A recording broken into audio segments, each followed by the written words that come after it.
Hello and welcome to this New Zealand Initiative webinar.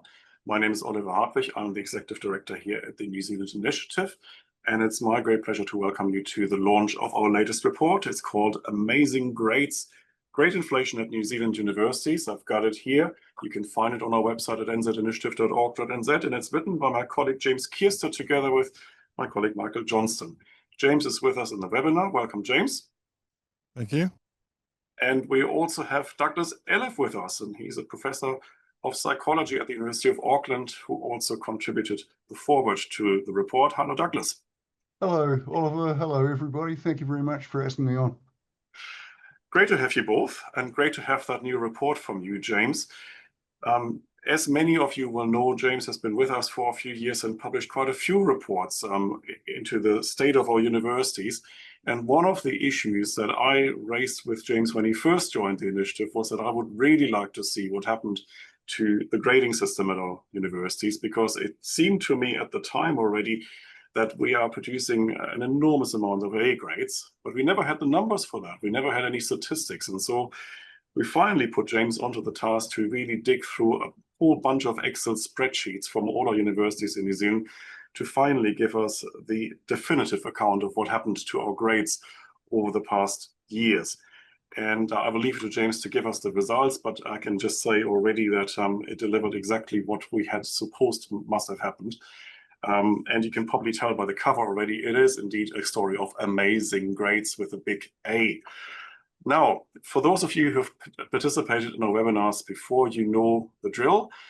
We will first hear, of course, from the author, in this case from James. We will then have comments from Douglas as our expert reviewer of this publication, and then it's time for Q&A. And you can all participate in the Q&A, same way as we always do it via slido.com.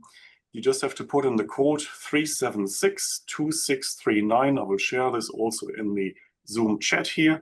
And then you can ask your questions. You can also vote on everybody else's questions, and I will put the most popular questions to James and Douglas in the Q&A. But for now, can I just congratulate you, James, on your new report and invite you to give us your presentation. Thank you. Thanks. So here comes a bunch of Excel spreadsheets boiled down.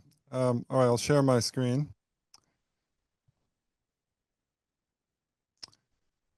And all right, so as we already know, this is a report on grade inflation. And this is just an overview of this presentation. So I'm going to talk about grade inflation first, what it is and why it's bad. I'm going to show you that grades have risen over the past couple decades in New Zealand universities. I'm going to talk about why grades have risen. And then once we've established that we're talking about grade inflation, we're going to talk about how did we get here? What are the drivers of grade inflation? And finally, we're going to talk about how we might combat grade inflation. Now, I know that a lot of my initiative colleagues are fans of Milton Friedman. And one of the things that Milton Friedman said is, inflation is always and everywhere a monetary phenomenon. Well, here I think I can make a modest contribution to economic theory, because actually Milton Friedman is wrong. You can also have grade inflation. Of course, this is a joke, it's a metaphor. But what is grade inflation? Well, grade inflation is when grades rise in a way that isn't justified by improvements in student performance. This is very important because it means that grade rises on their own do not necessarily constitute grade inflation. An important point, and we're going to come back to that several times in the presentation.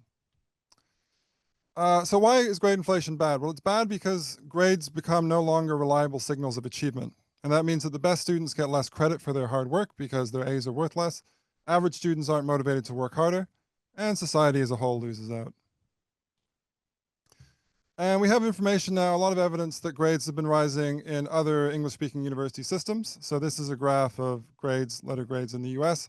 As you can see from the red line, A's overtook B's as the most common grade in the late 90s.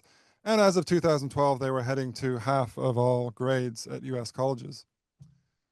In England, we have different classes of degrees. And in England, too, you can see there's been a huge growth in the top class of degrees. So on the left there, you'll see first-class degrees in dark blue. In 1994-95, they were only 7% of the total. In 2018, 2019, they were 27%, and I think they're now somewhere near a third of the total. So we wanted to ask the question in the report, well, what about New Zealand? What does it look like here? Are there grade rises before we talk about grade inflation? And it looks like there are. So we looked particularly at the A range grades, so A plus, A, or A minus, and the percentage of those as a proportion of the total grades awarded. And as you can see on this graph, there is a rise from 20 to 25% A grades in 2006, 2007, to something like 25 to 30% in 2019. Then there's this enormous surge during COVID, and then the proportions drop again, and then there's a sort of rebound as grades start rising once again. So just to reiterate this pattern, what we have here at the beginning is a kind of ramping up from 2006 to 2019. There's a ramp just to illustrate the ramping up. And then we have this huge COVID spike. And there I put a literal COVID spike. It's a spike protein. But we also have the statistical spike. Then we have this fall, and then we get the rebound. And so who better to represent rebounds than Dennis Rodman, the king of rebounds? And what we have over the whole course of this period is a median increase of 13 percentage points in the proportion of A's, so from 22% to 35%. And we have this astounding high of 49% of all grades awarded at the University of Auckland in 2020 were A's, A pluses, A's, or A minuses. And we have a similar pattern if we look at pass rates. So this graph shows the pass rates, obviously, the percentage of passes. And here again, we have a slow ramping up. And we have a spike, and we have a fall, and we have even more clearly there, we have this rebound. So again, yeah, we have this ramp. We have the COVID spike, still recognizable, a little bit less dramatic. We have the fall, and here's Dennis Rodman again to get the rebound. And if you look at the end of this graph, pass rates now at most New Zealand universities are above 90%. It's the 90% line there. And Lincoln and Massey, so two New Zealand universities have pass rates above 95%. It's impressive. But of course, remember, grade inflation is when grades rise in a way that isn't justified by improvements in student performance. And that means grade rises on their own don't necessarily constitute grade inflation. So we can't really yet talk about grade inflation. We have to ask first, why are grades rising? Are university students just getting better? And there are actually a few possible reasons why we might think that. And here are four. So we might have had better students coming from high school. We might have had more female students. Female students tend to get better grades. There could have been more funding, which supports students. And there could have been more staff per student. Again, more support for students helping them succeed. So we looked at all of these theories. Let's start with better incoming students. So here on this graph, you see the percentage of excellence results at NCEA. The blue is internal results and the black is external results. And the internal results, that line does look like the previous graphs. But the internal results are probably inflated themselves. And we know this because they don't track PISA scores. They don't track international benchmarks. And this is really expected because largely teachers are left to grade their own work in internal assessments at NCEA. If we look at the external assessments, which are strictly moderated, you'll see that they actually go down. So there are fewer excellence achievements at NCEA in external assessments. So that probably doesn't explain why the A's are going up. The students probably aren't that much better or better at all than they were in the past. What about if there's more female students? Female students tend to get higher grades, and surely the number of female students has massively gone up in the past few years. Well, yes and no. It has gone up in the past few decades. If you look at the 70s and 80s, the proportion of female students really soars up there. Then once you get to around 2010, it starts to sort of level off. And in the past 10 years, it kind of flatlined. So again, that probably doesn't explain the pattern we've seen just in the last 10 or 20 years of more and more A's. Is it because there's more funding? Well, here we have the income per student and expenditure per student at New Zealand universities. And this does grow up to 2019, so that looks good, right? That it's explaining the growth in A's. But then we get to COVID, and just at the time when the A's go through the roof, income and expenditure per student actually go down. So that might not explain the full pattern of the graphs either. Finally, what about fewer students per staff member? In other words, more staff members per students. This graph shows students per staff member at New Zealand universities. Unfortunately, we only have a few years there. But as you can see from that graph, there's nothing much going on there. It's pretty much flat. And again, probably doesn't explain the pattern of A's, the huge growth in number of A's. Okay, so grade rises on their own don't necessarily constitute grade inflation. We've said that a couple times already, but we've got no compelling reasons so far to think student performance has improved. Therefore, it's reasonable to suppose that what we're dealing with here may well be grade inflation, right? At least in part. So why does this come about? So in our model, the main incentive at New Zealand universities is to keep student numbers up. So instructors, schools, universities, they all need to maintain student numbers because numbers equals funding, funding equals jobs. So there's plenty of incentives on New Zealand academics to give higher grades, and there's very few disincentives. And the result, you get this ramp. You get the ramping up of grades, and there's a ramp to remind you. During COVID, we think there was this emphasis on kindness, extensions, etc. for students, and the result is that we have this spike, not only the COVID spike, but the grade spike. After COVID, the grades go down a little to adjust, but then a new normal has been established, and the result is the grades rebound to the joy of Dennis Rodman. We asked academics to send us testimonies, and a few did anonymously. They told us that they felt great pressure to maintain student numbers, so that's not just something we imagined in our model, it's really happening. They told us that they or their colleagues had sometimes been explicitly instructed to pass students who'd been given a failing grade. And they told us that during COVID, they were indeed told to offer every accommodation to students, give them extensions, maybe push them over grade boundaries, etc. All right, so what do we do about this? It's a very complex problem to solve, but we can combat it in three broad ways. One is changing the grading system. One is changing the incentives that, as we've seen, lead to grade inflation. And the third is changing the culture around grading. So changing the grading system, the idea here is to stop students chasing easy A's by choosing easy courses, and thus to stop instructors chasing students by offering them easy A's. And one way you can do this is by adding additional indicators alongside letter grades on student transcripts to make clear how well students really did in a class. So you can put alongside A or B the student's order in the class. So say they came 23rd out of 103, you write that on their transcript alongside A. You could put the average grade achieved in the class. So the average, say, was 77, maybe the student got 80. Or you could go one extra step and put the difference between the student's achieved grade and the mean. So you could say students +3 or -2 or whatever. And the result of this would be that the easy A's don't look quite as good, and thus that sort of helps to disincentivize this kind of behavior.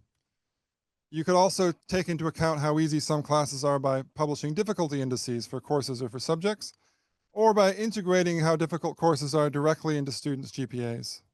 There are ways of doing this, and again, the result would be that the easy A's don't help as much get a good GPA, they don't help as much get a job, they don't help as much getting into postgraduate programs. And again, it disincentivizes this kind of behavior, which is at the core of grade inflation. We could also try and change the incentives that fuel grade inflation. So in our model, remember, instructors give out higher grades to keep student numbers up because student numbers equals funding, funding equals jobs. So one easy solution to this, or maybe obvious solution to this, would be to de-emphasize student numbers when allocating funding to programs and schools at universities.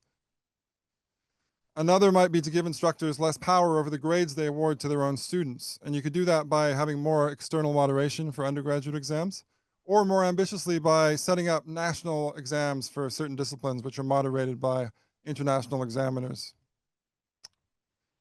Finally, we think we need to change the culture around grading at our universities. We need to shift from an emphasis on kindness or supposed kindness to an emphasis on fairness. And in our view, fair grading embodies two values which should be dear to academics' hearts. One is accuracy. Grades should reflect actual performance, and academics should be able to say that. And another is equity. Students should be rewarded equally for their performance, no matter what class they're taking. So in sum, grade inflation is a tough nut to crack. It'll have to be solved or mitigated at the national level because any university that gets tough on grades is going to seem less attractive to students because their grades will be lower. Luckily, New Zealand is a small country. We only have 8 universities. So change is possible here in a way that probably wouldn't be possible in the UK or the US with hundreds or thousands of universities. And in the meantime, what we're hoping is that we can stimulate more public debate and discussion of this issue. So I'm really looking forward to what Doug has to say and to all your questions and comments. So thanks. Thank you very much, James. Thank you, Oliver. If I could just say at the outset that it's a real privilege and honour to be involved in a comment on the latest New Zealand Initiative report. I've learnt most of what I know about economics by reading what Oliver has to say, and I've learned all of what I know about legislation and the interaction with the legal system by reading what Roger Partridge has to say. So I really value the contribution that you as an institution are making to New Zealand. I was slightly surprised when James asked if I could write the foreword for this thing, because I had been one of the academics who've been kind of cynical about the extent to which grade inflation exists and whether it's a problem. And this is partly because I know that I share the tendency of grumpy old professors to look back at the past with, with kind of rose-tinted spectacles on, and there's a sort of nostalgia for a vanished Arcadia that I think many of us share, that everything was better in the past and things have got worse since then. So I always had to guard against that.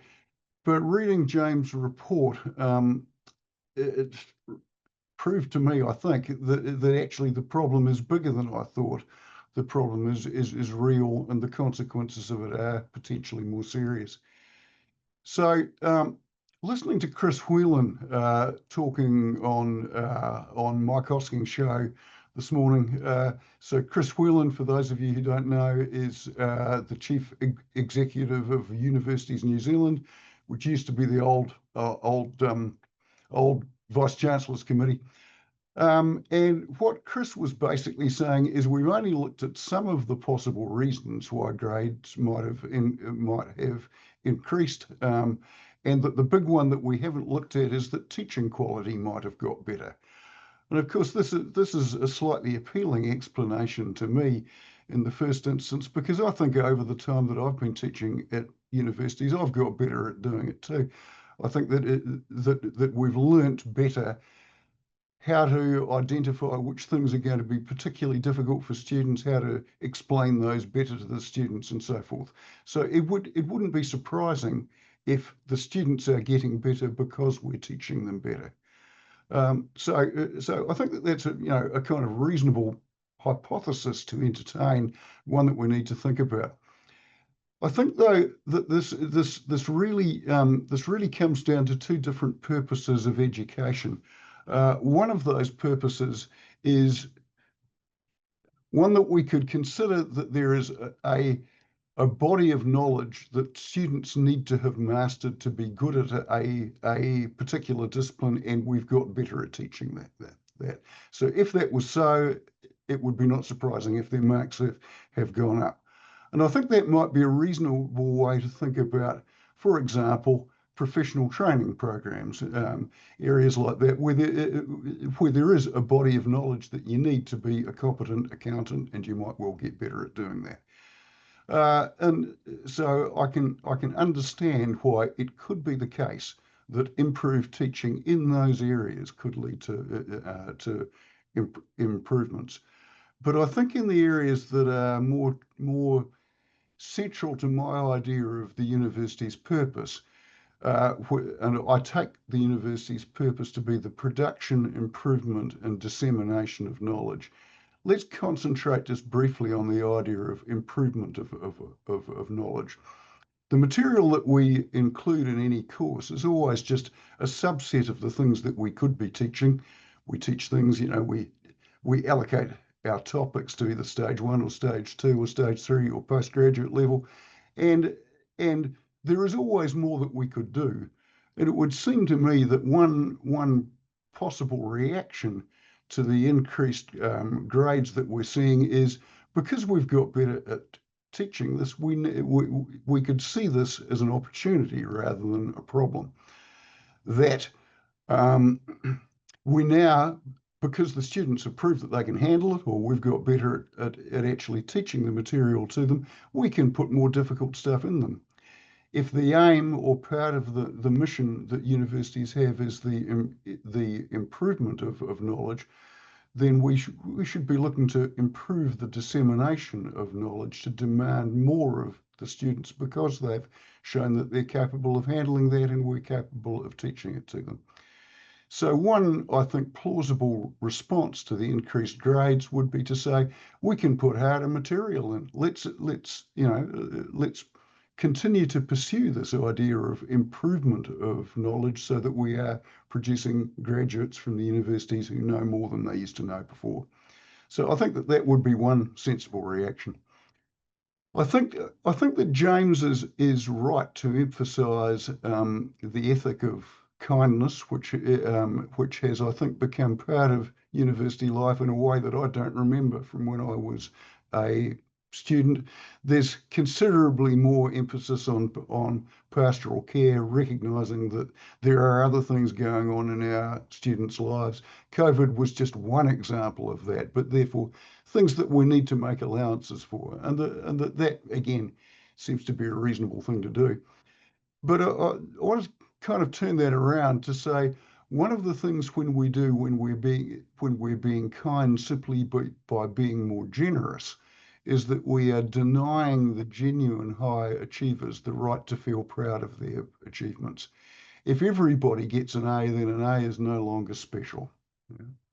I was talking shortly before coming into this webinar to two, I think, quite brilliant postgraduate students. They're not my own students, so I claim no particular credit to that. And the level of thinking and so forth that they were able to demonstrate was great.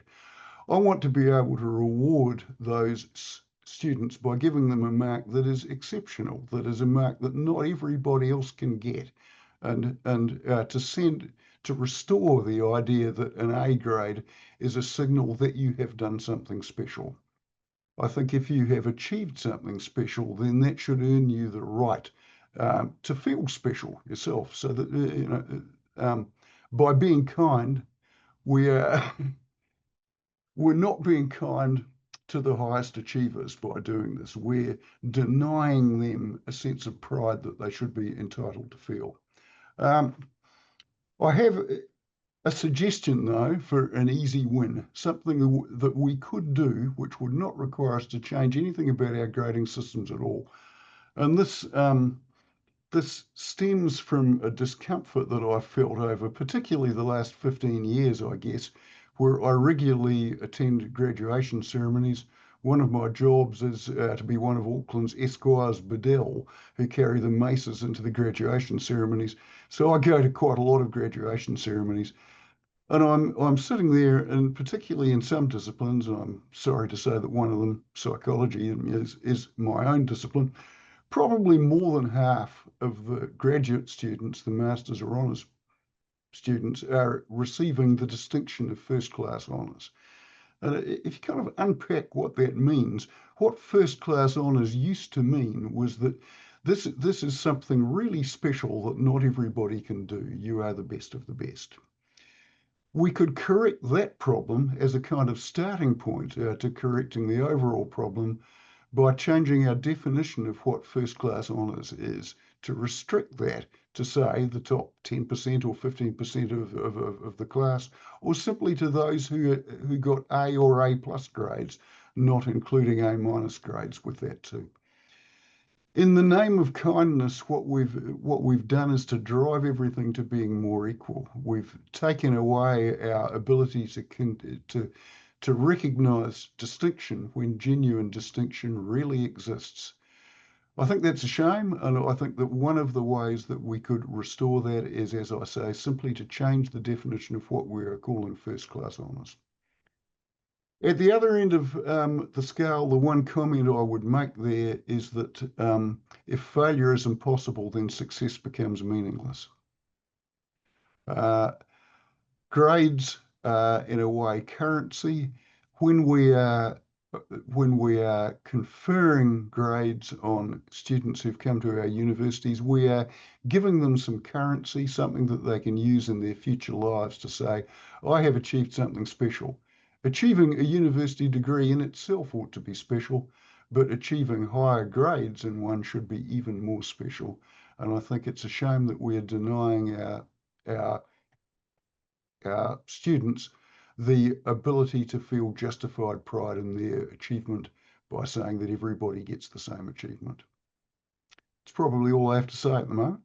Thank you very much, Douglas. Now we have time for Q&A, and I might just start with the most popular question currently on Slido. And by the way, just a reminder, you can all participate in Slido and log your own questions and vote on other questions. I previously shared the code in the chat here on our webinar. Anyway, most popular question right now is AI has contributed to grade inflation over the last 3 years and could be a significant part of the solution of the problem. Why isn't it mentioned? James, maybe. Because the author messed up and didn't mention AI. Because I was working with a big literature of what we can do about grade inflation, and there are lots of snazzy techniques that existed before AI. But yeah, I think this is something I should have actually talked about. And of course, it has huge potential because, you know, AI doesn't have human biases. Now, as David Rosado of Otago Polytechnic has shown, AI has its own biases, so we need to be careful about that. But you could presumably work with it and be really, you know, monitor it very closely and, you know, make it go through various trials and have it so that it is actually, you know, pretty objective and doesn't prefer certain students over others and give, you know, an objective grade to students. So I think it's quite a promising idea. We just have to be careful in the implementation. But the first part of the question was actually whether AI Yeah. has contributed to grade inflation over the past 3 years. What do you think? Yeah, I mean, it may well have, but I mean, there's this pattern of grade inflation that goes back decades now, and obviously it was during COVID, and so it may account for some of the grade inflation in the little rebound where Dennis Rodman was standing.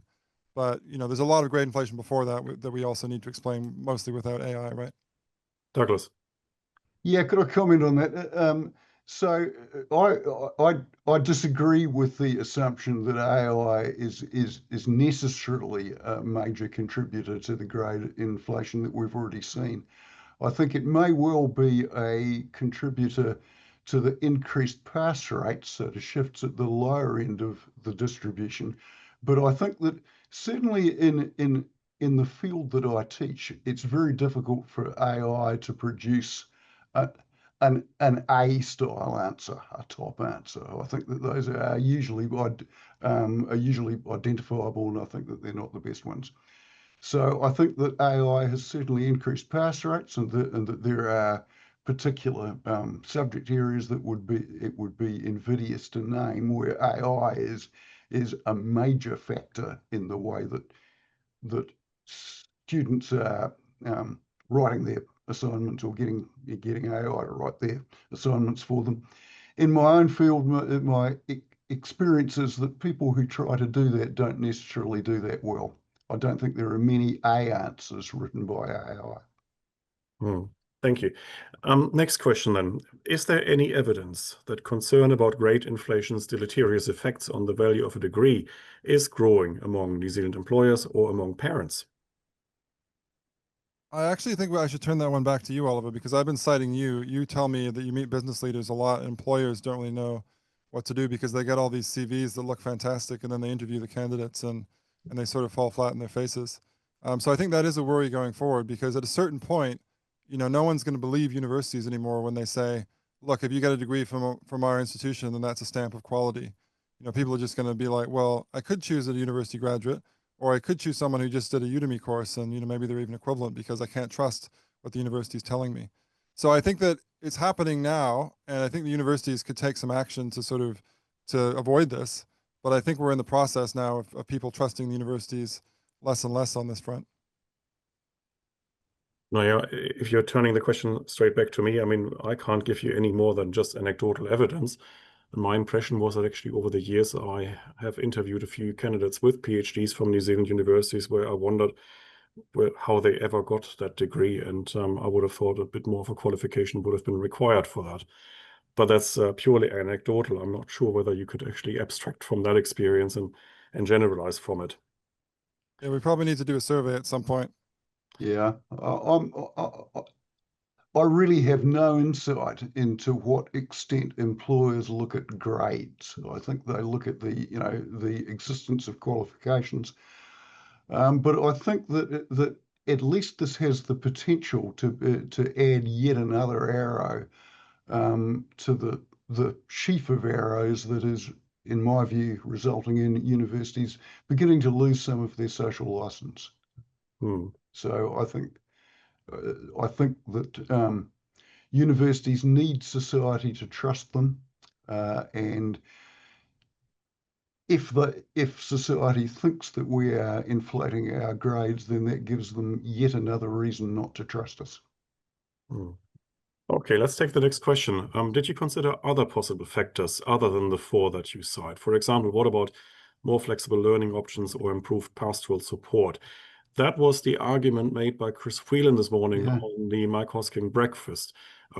Basically, in summary, yeah, but students these days are taken care of a lot better than before. They have online learning, they've got all sorts of support. So of course they should be better, and they are. Your response, James?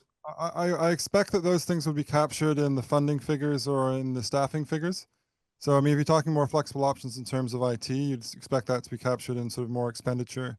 Or if you're talking about sort of more teaching support, you expect that to be captured in the employment figures. And we looked at both of those, and they don't seem to have much effect. So there may be some kind of completely uncapturable, untraceable impact of extra support, but as I say, most of it would probably go through things that we can actually look at. And when we do look at those things, there doesn't seem to be a strong effect. And for you, Douglas, is there anything systematically different about how students are taken care of these days compared to 10, 20, 30, 40 years ago? Yes, there is. So this relates to what I was saying in my earlier remarks, that one of the ways of getting better at doing teaching would be better at providing different sorts of options that don't necessarily cost money. So you wouldn't necessarily see that reflected in the kind of metrics James is talking about.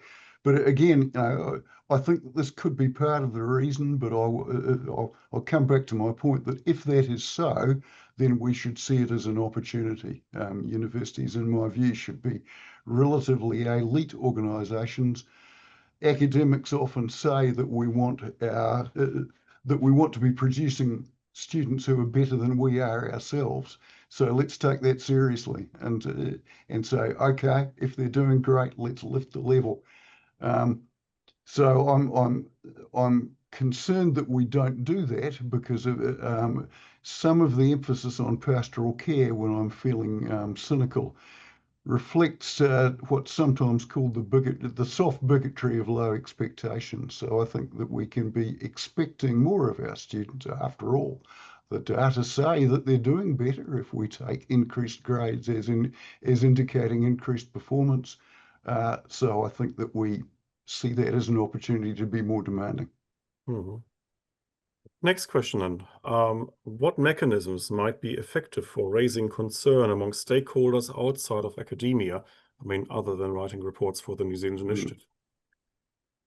Well, I mean, I think we should do a full survey at some point, a sort of more scientific survey of academics and employers as well. Anyone in general public, but especially employers. On how do you feel about the quality of candidates that come from universities, especially ones with top grades or maybe with master's degrees or honors degrees, because they may not look at the actual grade on transcripts, but you can only get to certain, or you're supposed to only be able to get to certain levels and get certain degrees if you get a certain grade. So, supposedly to get to master's or honors level, you meant to have good grades. And so it'd be interesting to see what employers think of people, the average quality of candidates with master's degrees or honors degrees. So yeah, I think that in the report, we were a little bit unscientific with the way that we solicited testimonies. I mean, the main part of the argument was based on the grade distributions. But as a follow-up report, actually looking into what people think of grading at New Zealand universities, it would be good to do a proper sample. Douglas? This is, of course, a matter, fundamentally that comes back to the social license question, and social license in a liberal democracy is, I think, represented by Parliament, by government. Again, I think that in many ways universities have to re-earn the trust that we used to be given. And so I think that that's part of that. I think that these matters are essentially political, and that there is a role for government in them. Next question then. If employers cared about grade inflation, wouldn't universities have an incentive to distinguish themselves by providing percentile rankings on transcripts? James. Yeah, I mean, there's obviously going to be a lag, right? So at some point, the penny is going to drop, and they're going to realize that the grades aren't actually reflecting reality. But until that penny drops, then universities think, oh, we can give out all these A's, and no one will really know. People are going to trust us for a few years yet. And I think it's kind of impressive how much people have trusted universities on this front and other fronts over the past few years. But that's kind of what you'd expect. And I think this is probably happening right now. This is what I said in my first answer. That there's this tipping point where people start saying, oh, so far we've sort of trusted that people who have master's degrees are actually literate and they're numerate. And now we've had all these cases where they're just not, and they're from New Zealand universities. Maybe there's something wrong with New Zealand universities, right? So, but for a long time, you can kind of get away with that because the universities have so much cultural authority. Righto. There's a powerful incentive always not to be the first one to move. So I can see that it could play out one of two ways. It could be that as you say, if my university, let's say, was to include rank and class percentiles, whatever that might be, then that could be appealing to the better students. It could be because they have a better qualification that they can wave around more proudly. It could be a disincentive to the less highly performing students. So it might be that they decide to go somewhere else. I think probably this could end up being part of what I see inevitable differentiation of the tertiary sector into more and less elite institutions. Next question is actually one that I asked James early on in the research. Are the results different from one discipline to another? And I think the answer is yes, aren't they? Yeah, so we didn't put those slides on the screen, but basically, if you have a law degree and you're getting high marks, those are genuine marks because, well, the grades that they give out, and they give out fewer A's in law than any other subject, and that's consistent across the whole data series. One surprise I had was how many A's engineering gives out, actually. That was one of the higher ones. I think the second hardest one, the second stingiest ones in terms of A's was economics and business, which actually kind of adjusted a bit of snobbery for me because I was sort of thinking, oh, commerce is a bit easier than proper humanities subjects. Yeah. But actually, I mean, the problem is with all these things, you never know whether the grades are deserved and people are just performing at a lower level, but I think that probably law and economics are harder than we thought. Well, definitely business and economics are harder than I thought. Do we have any idea why that is? Or do you have any idea? Well, I mean, I think it's obvious that, a lot of people want to do law. Law is very competitive here. People are trying to get into the further stages of the law courses. And so, I mean, it just sort of goes to our story about grade inflation, that the law faculties don't need to hand out A's in order to attract students. So, any subject where you can just sort of sit back and have the students come to you, you don't need to say, come over here, we'll give you an A. Because students are going to try and take those courses even if they think they might fail, because there's a chance they're going to get a high-paying job or get into a profession that they really love. With things like humanities and social sciences, yeah, people want to study those. I hope people want to study those for kind of good intellectual reasons. I did, but for a lot of people, there's going to be this question: oh, if I take those, am I going to get a worse grade, or is it actually going to be easier for me? If I take these, I'm going to get more A's, and that's going to look better than other people who chose more rigorous subjects. Engineering is an example of an area where, over my time at universities, the entry standards have risen markedly. It's a lot more difficult to get into engineering than it used to be. So we might predict from that there would be an increase in the quality. Yeah. So one point at which, and I've only really thought about this now, where I might take some issue with the report, is that it may well be that the average quality of students hasn't increased, but it may be that some disciplines, engineering being one, have inherited the ability to be more selective than they used to be, and therefore to take better students in. So there could be specific increases in some areas like that.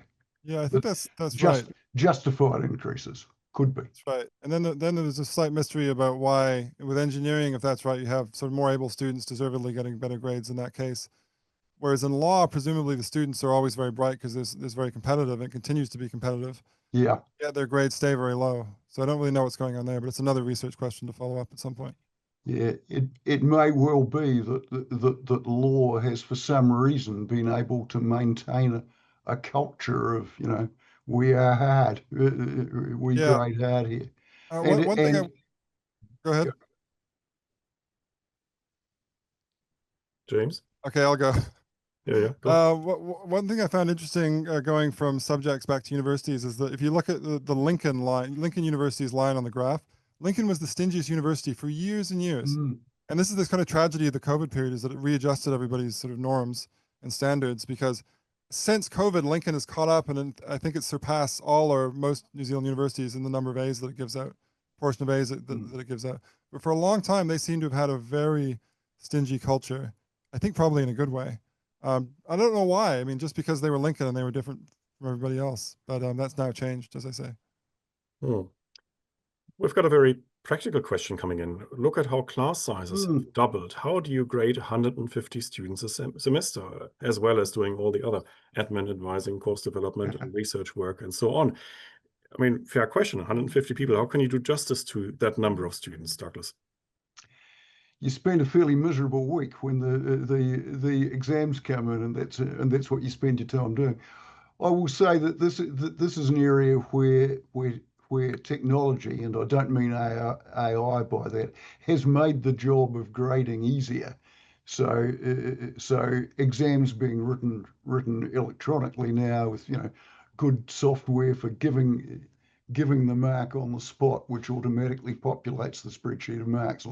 So there is a lot more kind of admin stuff handled, in that. I must say I mark, considerably more than 150 students in many of my classes, and they've been very big classes for a very long time. But it is of course difficult to maintain consistent standards across that. Universities tend to have moderation mechanisms, things to try to overcome that kind of problem. And it almost it's not quite the class size question, but there is always a difficulty with how do I decide that this is a genuine 49 deserve to fail, or and 50 is so little more. Am I marking? Do I really believe in my ability to mark with that level of discrimination? And of course, that in some ways gets worse with increasing class sizes, just because you're doing so much more of it. In some ways, it gets better with increasing class sizes because you're seeing a lot more examples of the work, and you can more accurately place one, within that distribution.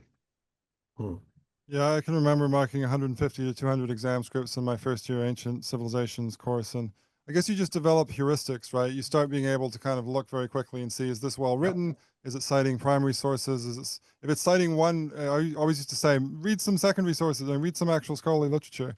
And if they did that, I would be like, right, that's in the A range. So I'm part of the problem too. But Look, one thing that yeah, it is fair to say, and I meant to say this earlier but forgot to, that we are all part of the problem, and part of that is because it's very difficult to stand out against it. If I am being the one person who's giving low marks, I used to have a former my PhD supervisor, actually, who always refused to lower standards on the grounds that he only wanted the best students. And the argument I used to make to him is, but that isn't what's going to happen, because what you're going to do is to lose the best students because they're wanting to get higher marks and can therefore go and do something else instead. So we have this problem with perverse incentives. It particularly becomes true when the grades we're giving to students affect their entry into higher level courses, affect their ability to get scholarships, affect whether they're being selected to work for somebody, to work with somebody on an honours project or a master's project or PhD project. And when they are our own students who we want to get them through, then there is an obvious incentive to help us try to get them through. Exactly. I mean, I say at the beginning of the report that, like, I didn't take a heroic stand when I was at Vic. I quickly adapted to the grading conventions at Vic, because if I hadn't, I would have been deeply unpopular with my colleagues, and for a very good reason, because I would have put the program under threat. I would have put my job at threat, and I would have put their positions at threat too, because, the students would have thought, oh, classics is too hard. There would have been fewer students. And then the administrators would have started imposing these course minima. You have too few students in Greek and Latin. Greek and Latin would probably have been cut years before they were eventually cut. And so, yeah, that's what I'm saying. We're trapped in this sort of incentive structure. And that's why it's good to have discussion of this issue, because it really needs to be solved, or it needs to be mitigated. It needs to be combated. at the national level. One thing I want to say about large numbers of students, though, is kind of interesting that the number of students in total at New Zealand University has soared over the past few decades. So that, for me, is interesting in terms of the argument that average quality has actually increased, because it seems kind of impossible, right? Because in the past, there were very few students, and they came from like the very top end of the distribution of academic performance at high school. Now we have far more people, right? And now people are telling me, oh, the students have gotten much better. And it's like, well, some students probably have gotten much better, but it just, to me, it's very implausible that the average student has gotten much better at the same time as we've vastly increased the population of students. Yeah, there is the counter argument that part of the reason for increased numbers is increased financial access to be able to come to universities, and it may well be that there were many people before who had the ability to do so but couldn't come for other sorts of reasons. So That's undoubtedly true. Yeah. But Okay, nevertheless, I think you're right. If there are simply more students, then it seems unlikely that their average ability has increased. It might have stayed the same, but it have increased. Take another question then. Is an A special, or is it rather evidence that a student has met the criteria to a particular standard? I mean, you could read this question two ways, as a positive question or a normative question. What is it these days? This takes me back to some of what I was saying before. If you are training somebody to do a particular job, then you might say there are criteria that you need in order to do that, and so this is about standards reference assessment rather than norms reference assessment. So if you can do those things, then fine, you deserve to pass. You deserve a certain grade, and if more students are achieving that, then that's no particular problem. Yeah. My argument is that it's difficult to apply that to the more education, areas. Universities' role in conducting research, as I say, producing, improving, and disseminating knowledge.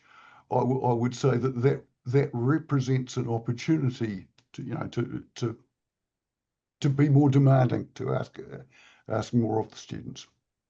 So to discuss the move away from norm reference to criterion reference grading, I see that is exactly the question there. Yeah, I totally agree that if more students are reaching a certain criterion, then we should give them the grade. But I'm not convinced this is actually happening. I mean, I come from a subject where, skills are just much worse than they were 40 or 50 years ago because fewer people are reading Latin and Greek, fewer people are trained in Latin and Greek. And you may say that's a good thing, but the fact is we're still giving out A's. We're probably giving out more A's now than we did. But the standards in my field have sort of obviously kind of demonstrably gone down. And I don't talk to that many scientists, Doug. I don't know what your view of this is, but I don't talk to that many scientists who say, wow, the students come in nowadays with fantastic maths and they just get better from there.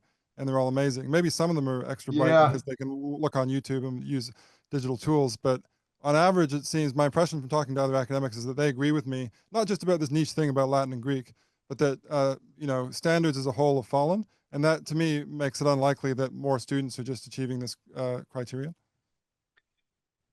I find that the best of the students are at least as good as they used to be, and maybe because there's more of them, the best of them are even better than they used to be. But I don't think it follows from that the average has increased. Yeah, I completely agree with that. Yeah.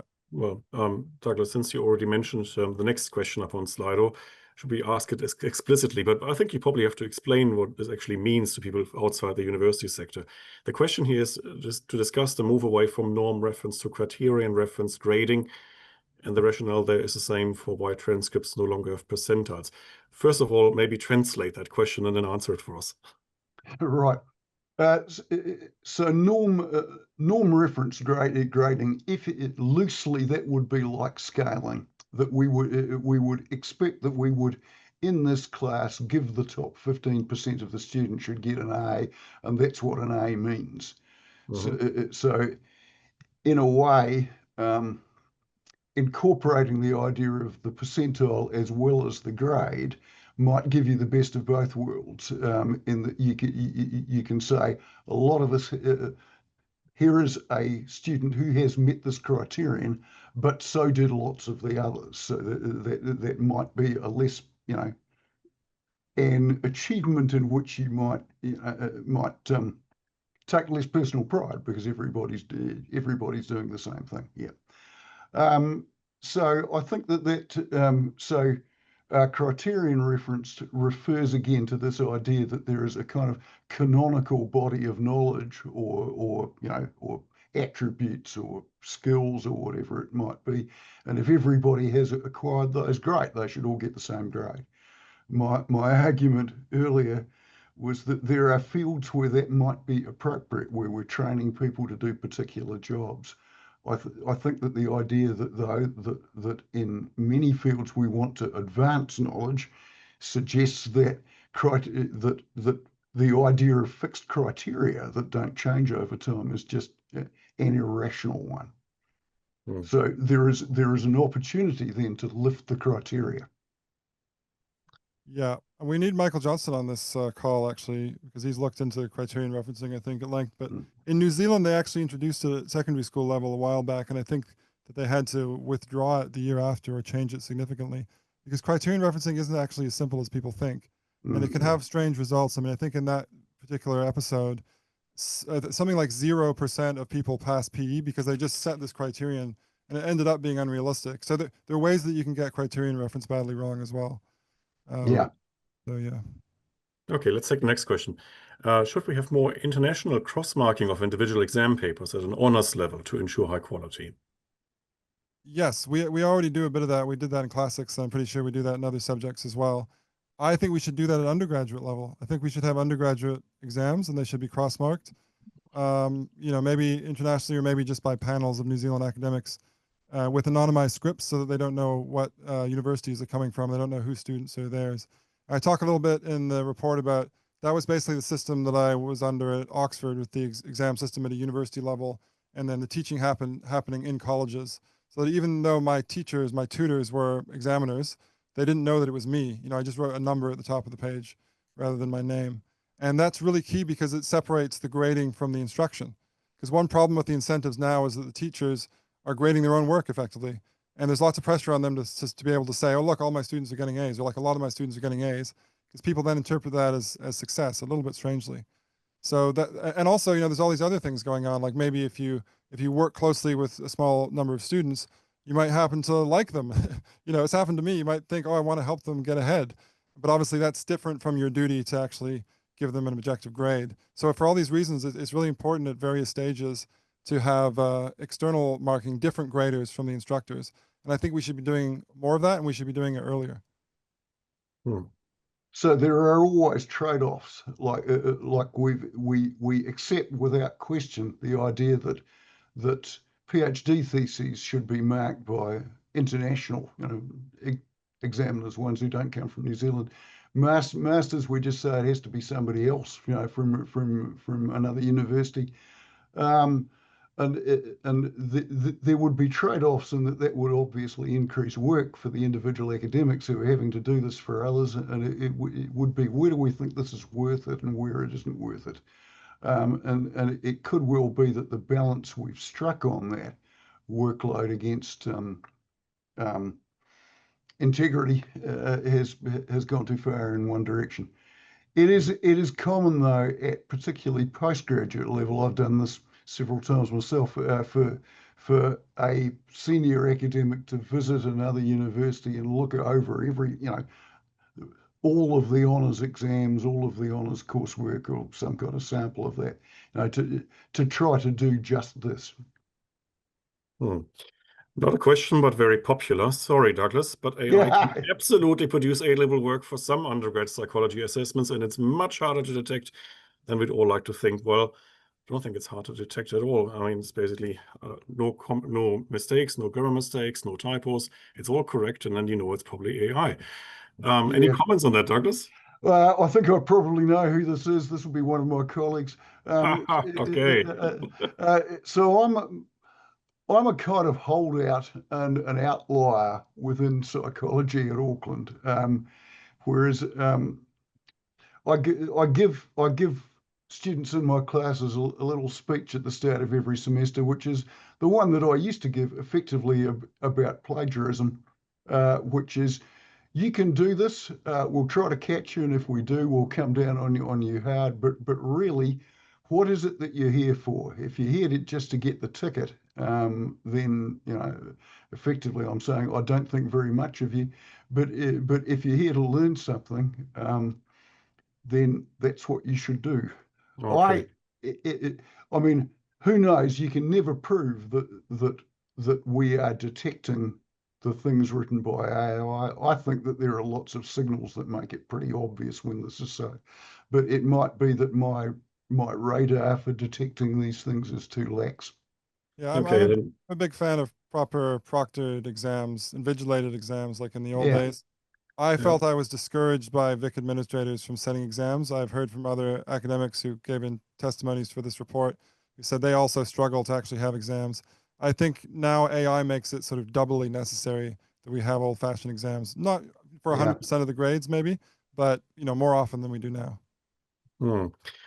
Next question. What is the impact of online exams and the impact of the international student mix and the prevalence of teaching evaluations? Do all of these have an influence on the ultimate grading outcome?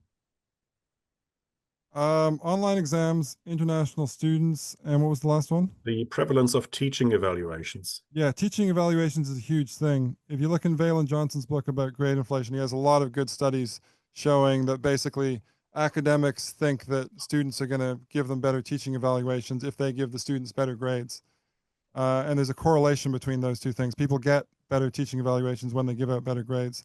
So that's probably the second biggest incentive on academics to give out better grades. I'm not sure how consciously people are doing this, but it's an effect across all the other English-speaking university systems that we've studied. So that's a huge thing. For me, that means that what we should do is further de-emphasize teaching evaluations when it comes to promotion for academics. And we know that also teaching evaluations don't necessarily correlate with learning outcomes, right? So the fact that students like you as a teacher doesn't mean that you're necessarily teaching them lots of material effectively. Online exams and international students, I don't really know how that plays in, to be honest. I mean, you might suspect that international students are so valuable in financial terms that we're being a bit softer on them when it comes to sort of correct English and things like that. So that may contribute to grade inflation. Online exams, I don't know. I mean, it depends how they're set up, how easy it is to kind of cheat and make things easier. But I haven't studied those things in particular, but maybe Doug knows more. So if by online exams we're meaning effectively open book, in that it would be, we often allow them to refer to their notes. My personal view, and again, this is something of an outlier view, is that problem is easily solved just by increasing your expectations. Say there is no reason why you should get the references wrong if you're able to look at them. So I am now going to expect you to get them right, whereas I didn't before when you had to remember them. So I'm not sure that matters. Okay. International students, well, international students have been with us for so long, and it almost used to be that you could rely on getting some of your failures from people who were here who basically couldn't speak English, and I think that we were serving them very badly by allowing them to come and roll through that. I don't think it's contributed to grade inflation, though. Okay, let's take one final question. And we've heard a lot about the unfair effects on the best performing students of grade inflation because you can't tell anymore that they were actually brilliant. But here's the final question. Is grade inflation especially bad for the lower performing students? Because if you can't get an A, then you must be pretty dull. Absolutely, I think that's a great point. In that, we're almost saying an A is the norm. So if you've got less than that, yeah. So this affects everybody. I mean, yeah. I think it's bad, but for a slightly different reason for the lower down students. It's because it doesn't motivate them, right? Because they just sort of think, in a lot of cases, probably, oh, I can get a C. C's get degrees. I don't have to put in much work. Rather than, crap, I heard you can really fail this course. I better like snowboard less and watch Netflix less and actually hit the books, right? Yep. And then they'll actually become more productive citizens, hopefully, and better scholars and enjoy academia, their brief time in academia better. And another thing is, I think grades are also partly a signal to students about how good they are at particular subjects, right? Yep. So imagine you go into university and you're the kind of person who doesn't really know what they're going to do with their lives. And you think, oh, I've taken a French class, I've taken a physics class, and I've taken an art class, and I got A's in all of them. Great. I don't know what to do now. And you might think, oh, I'm amazing at physics. I'll try and become a nuclear physicist or whatever. And you're not going to do very well because it's very hard. And I'm not saying that's the way these things work out in these particular fields, but I mean, the point is just that grading should give students an accurate signal of how they're doing in various fields, and it's not at the moment, and that also does them a disservice. And a part of that signal is that, look, you could do a bit better if you tried a bit harder, you know, rather than you're already perfect. Let's not lose sight of the fact, though, that grades are not the only incentive to students to, you know, to engage with the material to try and learn things. I think that we always do have to push the idea that they will learn more when they are finding something intrinsically interesting and valuable to know for its own sake. Great. I'm afraid that's all we have time for today, but thank you so much, Douglas and James, for your discussion. And thanks to everybody for watching and for sharing your questions. Final reminder, of course, you can find the report Amazing Grades on our website at nzinitiative.org.nz, and we look forward to discussing this further, and we hope it might have an effect actually on future developments in tertiary education policy. But for now, thanks again to James, to Douglas. Thank you all for watching, and we hope to see you next time. Bye-bye. Thank you, Oliver. Nice to meet you. Thank Bye, you. James. Thanks, Doug. Bye-bye.